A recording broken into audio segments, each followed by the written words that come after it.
ரஷ்யாவோட ஒரு ஏர்பேஸ் மேல உக்ரைன் கடந்த ஒரு 2 நாட்களா ஏவுகணை தாக்குதலை நடத்துறதுக்கான அதுக்கான முயற்சிகளை பண்ணது மட்டும் இல்லாம நேத்து நள்ளிரவுல இந்த ஒரு ஏர்பேஸ் மேல 8க்கும் அதிகமான ATACMS ஏவுகணைகளை ஃபயர் பண்ணியிருக்காங்க.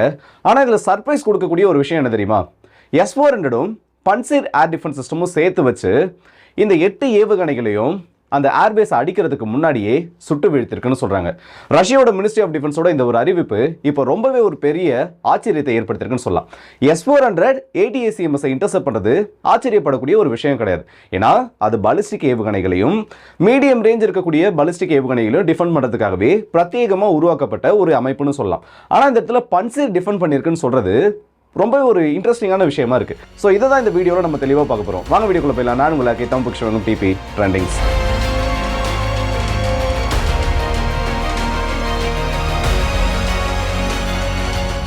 ரஷ்யாவோட வார்னர்ஸ் ஏர்பேஸ் இல்லைனா பால்டிமோர் ஏர்பேஸ்னு சொல்லலாம். கர்ஸ்க், பெல்கரோட் இந்த மாகாணங்களை தாண்டி மாஸ்கோவில் இருந்து ஏறத்தாழ ஒரு 180 கிலோமீட்டர் தொலைவில் இருக்கக்கூடிய ரஷ்யாவோட மாஸ்கோ மிலிட்டரி கமாண்டுக்கு கீழே இருக்கக்கூடிய ஒரு டாக்டிக்கல் ஏர்பேஸ்னு சொல்லலாம்.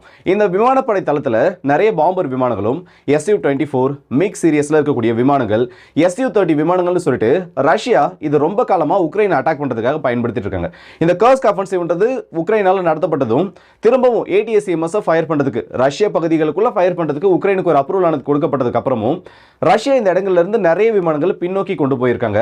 ஆனா திரும்பவும் இந்த கவுண்டர் அஃபென்சிவ் உக்ரைன் கர்ஸ்க்குள்ள பண்றப்போ ரஷ்யாவோட இந்த பேஸை பயன்படுத்தி உக்ரைனோட பொசிஷன்ஸ் மேல ரஷ்யர்கள் தாக்குதலை தொடங்குறாங்க.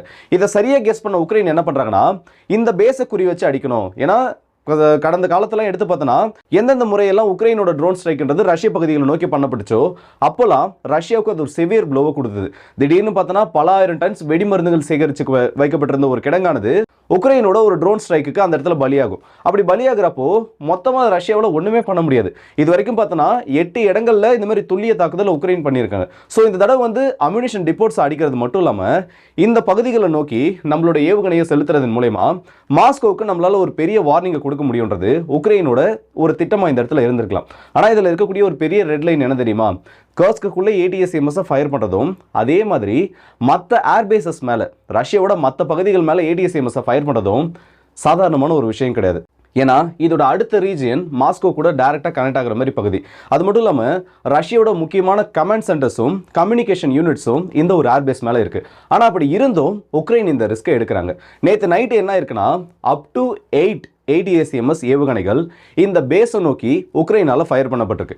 ஆல்ரெடி ஒரு கணக்கு இருக்கு, வெறும் 50 ஏவுகணைகள் மட்டும்தான் இந்த இடத்துல உக்ரைன் கிட்ட இருக்குன்னு. ஆனா அதுலயும் ஒரு 8 ஏவுகணைகள் நியர்லி ஒரு 20% அவங்க கிட்ட இருக்கக்கூடிய ஸ்டாக்ல இருந்து இந்த ஒரு ஏர்பேஸை நோக்கி அவங்க செலுத்துறாங்க. ஸோ இதோட இம்பார்ட்டன்ஸ்ன்றது எந்த அளவுக்கு இருக்குன்றது இந்த ஒரு ரேஷியோவிலேயே உங்களுக்கு புரியும்ன்றது நினைக்கிறேன். இப்படி இவங்க அனுப்புனதுக்கு அப்புறமா ரஷ்யாவோட ஸ்டேட்மெண்ட் படி இப்போ என்ன சொல்லியிருக்காங்கன்னா ஆல்மோஸ்ட் ஒரு 2 மணி ரஷ்யாவோட லோக்கல் டைம் படி நள்ளிரவு 2 மணி அளவில் எங்களோட ஏர் ரைட் அலாமுங்கிறது இந்த பகுதிகளில் ஆக்டிவேட் பண்ணப்படுது.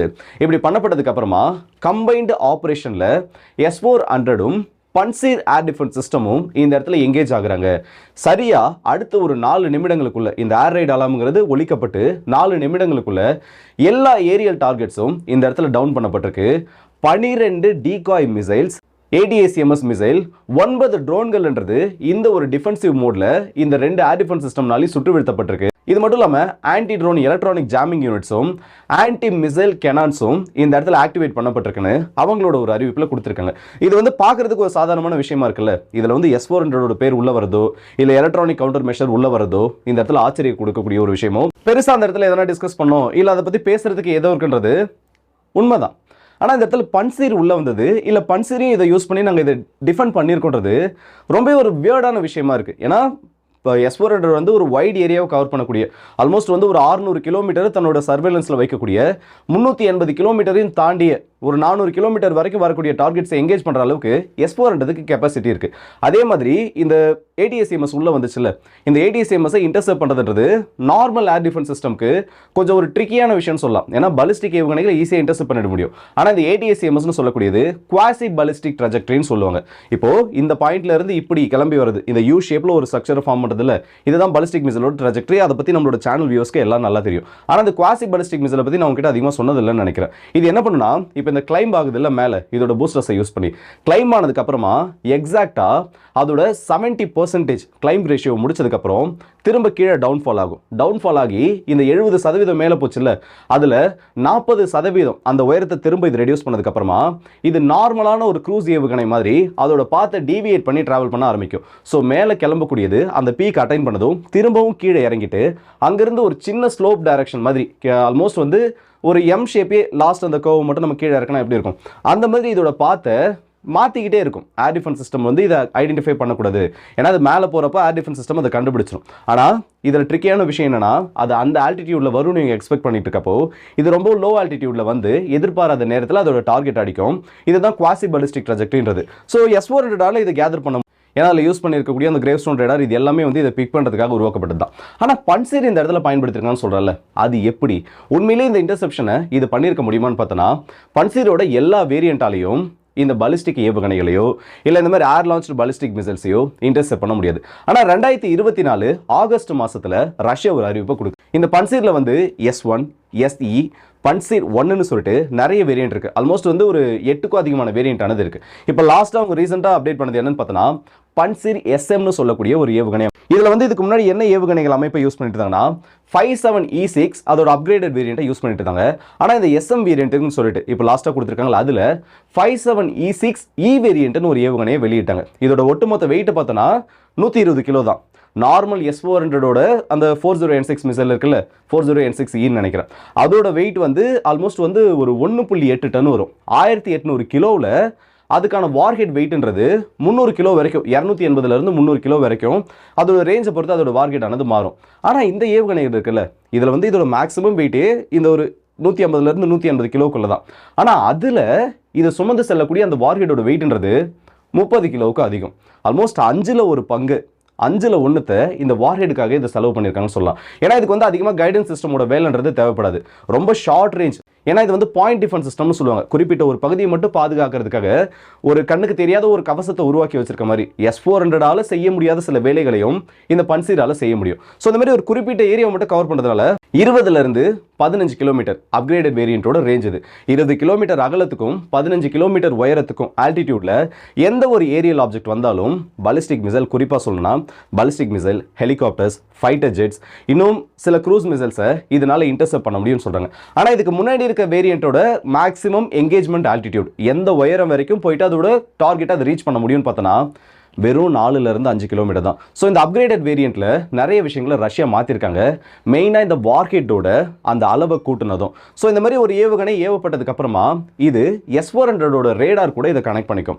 S-400 ரேடார்ல இருந்து வரக்கூடிய அந்த இன்புட்ஸை இது வாங்கி உள்ள வந்திருக்கக்கூடிய அந்த ஏரியல் டார்கெட்டை இது எங்கேஜ் பண்ணும். இதில் இன்னும் டெக்னிக்கலான ஒரு விஷயம் என்ன தெரியுமா, அதில் அவங்களோட செய்திக்குறிப்பில் ஒரு விஷயத்தை அவங்க சொல்லியிருக்காங்க. கடைசி வெறும் ஒரு 9 10 வினாடிகளுக்குள்ள இந்த பன்சீர் ஏர் டிஃபென்ஸ் சிஸ்டம் அதோட இன்டர்செப்ஷனை பண்ணியிருக்குன்னு சொல்றாங்க. ஸோ இதோட கால்குலேஷன் நம்ம மேனுவலாக எடுத்து பார்த்தாலும் உள்ள வந்துட்டு இருக்கக்கூடிய ATACMS ஏவுகணையோட உச்சபட்ச வேகம்ன்றது 3.2 மேக்குக்கும் கூட, அதாவது சத்தத்தோட வேகத்தை விட 3.2 மடங்கு, ஒரு 3500 கிலோமீட்டர் வரைக்கும் வேகத்தில் அது உள்ள வந்துட்டு இருக்கும். ஆனால் அதுவே இந்த பன்சீர் ஏர் டிஃபென்ஸ் சிஸ்டம் இருக்குல்ல, அதோட இந்த ஒரு மிசைல் இந்த 57E6E வேரியண்டோட அதிகபட்ச வேகம்ன்றது மேக் 3.8க்கும் அதிகம், அதாவது சத்தத்தோட வேகத்தை விட ஒரு 4 மடங்கு வேகத்தில் போகும். இன்னும் தெளிவாக சொல்லணும்னா பர் செகண்டுக்கு, ஒரு செகண்டுக்கு 1000 மீட்டரையும் தாண்டி செல்லக்கூடிய வகையில் இந்த ஏவுகணையானது வடிவமைக்கப்பட்டிருக்கு. ஸோ இதை தரையை ரீச் பண்ணுறதுக்கு இந்த உயரத்தில் இது வந்துட்டு இருக்குன்னா, இந்த 10 கிலோமீட்டர் ரேஞ்ச் இருக்குல்ல, இந்த 10 கிலோமீட்டர்ல இருந்து அது தரையை நோக்கி கீழே கிராவிட்டியை யூஸ் பண்ணி அதோட இன்ஜின்ஸை யூஸ் பண்ணி ATACMS ரீச் பண்ணுறதுக்கு எடுக்கக்கூடிய அந்த நேரம்ன்றது ஏறத்தாழ 9 12 வினாடிகள் இல்லை 15 வினாடிகளுக்குள்ள தான் இருக்கும். அதே நேரத்தில் இந்த பன்சீர் ஏவுகணையும் இதை டிஃபெண்ட் பண்ணதா சொல்லியிருக்கிறது இதே டைம் ஃப்ரேமில் தான். இது இந்த டிஸ்டன்ஸை ரீச் பண்ணுறதுக்கு எடுக்கக்கூடிய அந்த டைமும் இந்த 9 15 வினாடிகளுக்குள்ள தான். ஸோ ரஷ்யாவோட S-400 என்கேஜ்மெண்ட் ஹைட்ன்றது இதை விட அதிகம். இன்கமிங் பாலிஸ்டிக் மிசைல்ஸையும் இல்லை இன்கமிங் க்ரூஸ் மிசைல்ஸ் அதை இன்டர்செப்ட் பண்ணனா 12 கிலோமீட்டர்களுக்கு மேலே தான் அது இன்டர்செப்ட் பண்ணும். நேரங்கள் குறைய குறைய, ஏன்னா அதுக்குன்னு வந்து சில குறிப்பிட்ட ஸ்பெஷலைஸ்டு ஃபங்க்ஷன்ஸ் இருக்கு. ரொம்ப அதோட ஆல்டிடியூட் குறைய குறைய S-400 இது என்கேஜ் பண்ண முடியாது. ஸோ இந்த இடத்துல பன்சீர் ஆக்டிவேட் பண்ணப்பட்டிருக்கு. அது அந்த ரேடாரோட உதவியோட, S-400 ரேடார் பன்சீருக்கு உதவியை பண்ணி அந்த ஏவுகணை உள்ள வந்த அந்த ATACMS இன்டர்செப்டும் பண்ணி முடிச்சிருக்கு. இது ஒருவேளை உங்களுக்கு டெக்னிக்கலாக புரியல, இதை இன்னும் ரொம்ப தெளிவாக சொல்லணும். இங்க ஒரு 2 பனைமரம் இல்லை வேணாம், ஒரு 3 பனைமரம் உயரம் அந்த உயரத்தில் வானத்தில் வந்து ஒரு பறவை பறந்துட்டு இருக்குன்னு வைங்க, கீழே ஒரு சின்ன பையன், ஒரு 10 வயசு இருக்கக்கூடிய பையன், அவன் கையில் கிடைக்கக்கூடிய கல், அவனோட பவர் என்னன்னு தெரியும், இல்லை அவனோட ஃபோர்ஸ் என்ன. இதுவே ஒரு அடல்ட், ஒரு 20 வயசு 30 வயசுல இருக்கவனா அவங்களால தாராளமாக அந்த உயரத்துக்கு அந்த கல்லை தூக்கி போட முடியும். ஆனால் அதுவே ஒரு சின்ன பையன் கையில் அந்த கல்லை கொடுத்து அந்த உயரத்தில் பறக்கக்கூடிய ஒரு டார்கெட்டை, ஒரு பறவையை நீ அடிக்கணுன்றது எப்படிப்பட்ட ஒரு டாஸ்காக இருக்கும், அதை அவன் முடிச்சு காட்டினானா அது எந்த அளவுக்கு ஒரு பெரிய விஷயமா இருக்கும். அதே மாதிரி ஒரு சம்பவம் தான் இந்த ATACMS விஸ் பன்சீர் என்ற அந்த ஒரு பேட்டில் முடிஞ்சிருக்கு. இதில் வந்து பன்சீர் எத்தனை ஏவுகணைகளை சுட்டு வீழ்த்துச்சு, S-400 எத்தனை ஏவுகணைகளை சுட்டு வீழ்த்துச்சுன்றது டேட்டா வெளியில் கிடைக்கல.